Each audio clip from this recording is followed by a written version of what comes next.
साथियों नमस्कार। पटना बिहार से मैं अमिताभ कुमार दास, आईपीएस 94 बैच, और आप देख रहे हैं मेरा अपना यूट्यूब चैनल दास बोले बिंदास। क्योंकि सब बुज़दिलों ने मुंह में दही जमा लिया हो तो दास का बिंदास बोलना जरूरी हो जाता है। साथियों, खबर यह है कि मणिपुर धू धू करके धधक रहा है और हमारा नकारा प्रधानमंत्री चहक रहा है। तो धधकते मणिपुर और चहकते मोदी की ये कहानी आखिर तक दिल थाम कर सुनिए।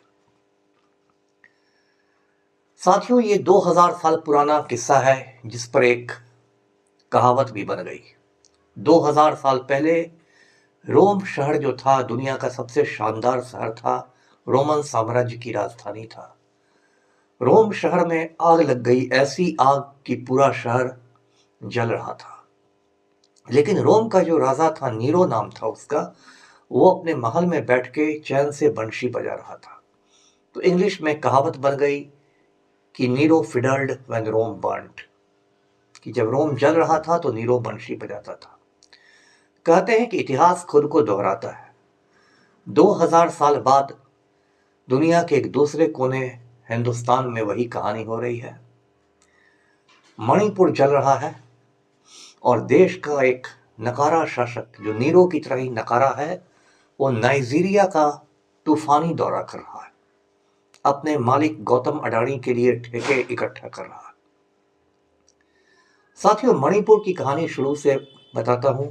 मणिपुर जो है वो पूर्वोत्तर भारत में एक छोटा सा राज्य है, नॉर्थ ईस्ट में। मणिपुर की राजधानी है इम्फाल।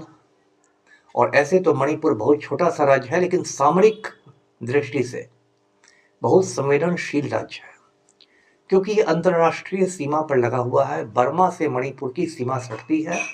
बर्मा का नया नाम म्यांमार है, आप जानते होंगे। इसलिए मणिपुर के रास्ते हमेशा बर्मा के घुसपैठ का खतरा रहता है और बर्मा पर चीन का भी काफी असर है, तो मणिपुर के रास्ते चीनी घुसपैठ का भी खतरा रहता है। मणिपुर में पहले भी कई उग्रवादी संगठन थे। किसी का नाम था पीएलए, किसी का नाम था प्रीपैक, और पहले भी मणिपुर हिंसा की आग में थोड़ा बहुत झुलसता रहता था। लेकिन 1.5 साल से मणिपुर की स्थिति बहुत विकट हो गई है। 1.5 साल से वहां बिल्कुल गृह युद्ध की स्थिति है, और उसकी वजह यह है कि मणिपुर के 2 भौगोलिक हिस्से हैं, एक मैदानी हिस्सा है, एक पहाड़ी हिस्सा है। जो मैदान वाला हिस्सा है उसमें मैतेई लोग रहते हैं।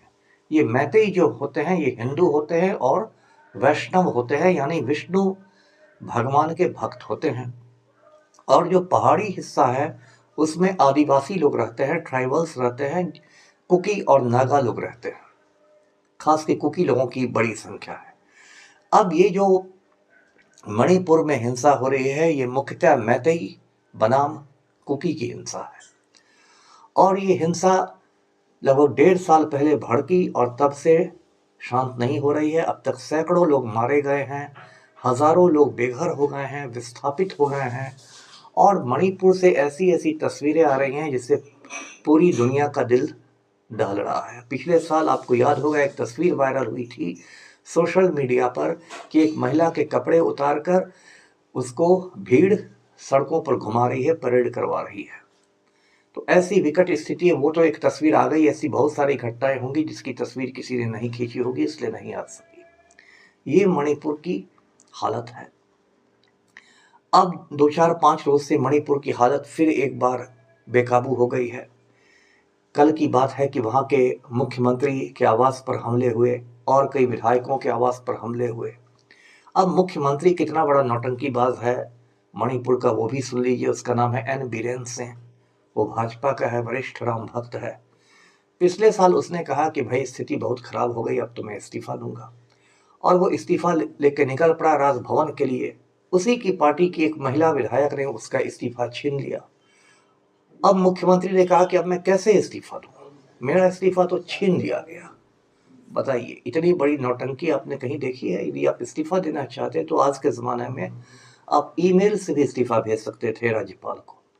लेकिन ये नौटंकीबाजी देखिए कि पहले मुख्यमंत्री अपना त्यागपत्र लेकर निकलता है और सब कुछ पहले से फिक्स्ड रहता है, उसी की पार्टी के एक महिला विधायक त्यागपत्र छीन लेती है, तो अब कैसे त्यागपत्र दिया जाएगा? कितनी मासूमियत है मुख्यमंत्री में। तो ये सब मणिपुर में चल रहा है, मणिपुर को जलने दिया जा रहा है। और उसमें जो हमारे यशस्वी प्रधानमंत्री है नरेंद्र मोदी, 56 इंच का सीना वाले हैं, जिनके बारे में गोदी मीडिया दिन रात हमें बताता है कि मोदी जी का डंका पूरी दुनिया में बज रहा है, पूरी दुनिया में नमो नमो हो रहा है। मोदी जी तो इतने पावरफुल हैं कि एक बार फ़ोन लगा देंगे राष्ट्रपति पुतिन को, तो पुतिन यूक्रेन का युद्ध बंद कर देगा। ऐसी ऐसी कहानियां उड़ाई जाती है गोदी मीडिया के द्वारा। एक कहानी बीच में उड़ाई गई थी कि पुतिन जो है रूस का राष्ट्रपति, वो तो यूक्रेन पर परमाणु बम गिराने जा ही रहा था कि मोदी जी ने उसको फोन लगा दिया कि नहीं पुतिन, तुम ऐसा मत नहीं करोगे। अब मोदी का फोन गया तो पुतिन थर थर थर थर कांपने लगा। मोदी का फोन आ गया, मोदी जी का, और उसने परमाणु बम गिराने का मतलब खत्म कर दिया जो अपना इरादा था। तो ऐसी ऐसी कहानी इस देश में सुनाई जाती है, और सुनने वाले भी हैं, अंधभक्तों का देश है। और वो मोदी जी जिनके एक फोन कॉल से यूक्रेन पर परमाणु बम नहीं गिरता है, वो मोदी आज तक झांकने तक नहीं गया है मणिपुर में, एक बार झांकने तक नहीं गया। यही मोदी यदि गौतम अडानी को जुकाम हो जाए या अंबानी के बेटा की शादी हो जाए तो दौड़े दौड़े चला जाता है, लेकिन मोदी नहीं गया आज तक। ये प्रधानमंत्री की संवेदनहीनता है, भारत का ही एक हिस्सा है मणिपुर। उसके बाद आ जाइए तड़ीपार गृह मंत्री पर, अमित शाह पर। ये तड़ीपार गृह मंत्री जो है, उसका गृह मंत्रालय क्या कर रहा है? कुछ नहीं। अमित शाह खुद महाराष्ट्र और झारखंड में प्रचार कर रहा है। वैसे भी साल भर अमित शाह का एक सूत्री कार्यक्रम होता है, ऑपरेशन लोटस, यानी विधायकों का की खरीद फरोख्त करके गैर भाजपा सरकारों को गिराना। इसके लिए मीडिया ने उसका नाम रख दिया है चाणक्य। ये बहुत बड़े चाणक्य हैं। ये तो सुबह 5 बजे मुख्यमंत्री की शपथ दिलवा देते हैं, एक बार में विधायकों को खरीद लेते हैं, 75-75 करोड़ देके एक एक विधायक को। फिर विधायकों को चार्टर्ड प्लेन में बैठा देते हैं, फिर उनको रिजॉर्ट में ले जाते हैं, रिजॉर्ट में कैद कर देते हैं। तो देश का जो तड़ीपार होम मिनिस्टर है, उसको ऑपरेशन लोटस से फुर्सत ही नहीं, तो मणिपुर कौन देखेगा? आंतरिक सुरक्षा कौन देखेगा? तीसरा जो नकारा किरदार है वो इस देश का राष्ट्रीय सुरक्षा सलाहकार है, नेशनल सिक्योरिटी एडवाइजर 10 बरस से है, अजीत डोभाल। अजीत डोभाल भी एक ज़माने में आईपीएस हुआ करता था, 1966 बैच का, और उसके बाद वो आरएसएस का एक है संगठन विवेकानंद फाउंडेशन, उससे जुड़ गया और 10 बरस से राष्ट्रीय सुरक्षा सलाहकार है। और अजीत डोभाल के बारे में इस तरह की कहानियां उड़ाई जाती हैं कि ये तो जेम्स बॉन्ड का परदादा है, ये तो पाकिस्तान में बहुत दिन वेश बदल के रहा, इसने तो ये कर दिया, वो कर दिया, ये करामात कर दिया। वो अजीत डोभाल अभी नहीं दिखाई दे रहा। ये स्थिति हो गई है मणिपुर की। और एक ये भी चर्चा है कि जानबूझ के मणिपुर की ये स्थिति बनाई जा रही है, क्योंकि मणिपुर के पहाड़ों में बहुत खनिज है, मिनरल्स हैं, जिस पर नरेंद्र मोदी के मालिक गौतम अडानी की गिद्ध दृष्टि है, बुरी नजर है। तो मणिपुर में वो कुछ ऐसी हालत पैदा करने चाहते हैं कि पहाड़ों से आदिवासी भाग जाएं और फिर पहाड़ों पर उनका कब्जा हो जाए, पहाड़ों को वो खरीद लें।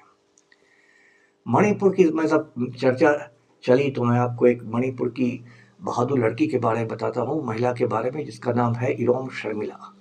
मणिपुर में एक कानून वर्षों से लागू है, उसको अफ्स्पा कहते हैं, armed forces special powers act. उस कानून के तहत भारतीय सेना को बहुत शक्तियां मिली हुई हैं और इस वजह से दुरुपयोग की भी बातें होती रहती है। इरोम शर्मिला ने 16 बरस तक उस कानून के खिलाफ भूख हड़ताल की। 16 साल तक उसको मेडिकल कॉलेज में, मेडिकल अस्पताल में जबरदस्ती रख के नाक के रास्ते, पाइप के रास्ते भोजन कराया गया। मणिपुर की एक और लौह महिला है मैरी कॉम, जो कि 6 बार विश्व चैंपियन रह चुकी है मुक्केबाजी की। मैरी कॉम पर एक फिल्म भी बनी थी, आपको याद होगा, प्रियंका चोपड़ा मैरी कॉम बनी है। मैरी कॉम आज की तारीख में राज्यसभा की मनोनीत सदस्य है। मैरी कॉम भी गुहार लगा रही है कि मेरे मणिपुर को बचा लीजिए, मेरे मणिपुर को बचा लीजिए। लेकिन एन बीरेन सिंह की सरकार को बर्खास्त तक नहीं किया जा रहा है, जबकि मणिपुर में जो हालात हैं राष्ट्रपति शासन लगाने के लिए परफेक्ट है।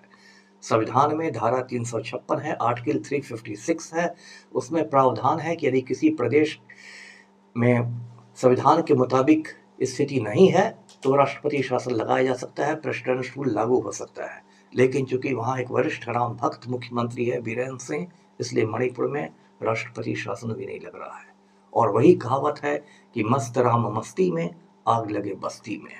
तो साथियों, हम लोग एक अंधेरे दौर में रह रहे हैं, जिस देश में एक नकारा प्रधानमंत्री, एक नकारा गृह मंत्री, एक नकारा राष्ट्रीय सुरक्षा सलाहकार है, और हमारा एक प्यारा सा प्रदेश आग में स्वाहा हो रहा है।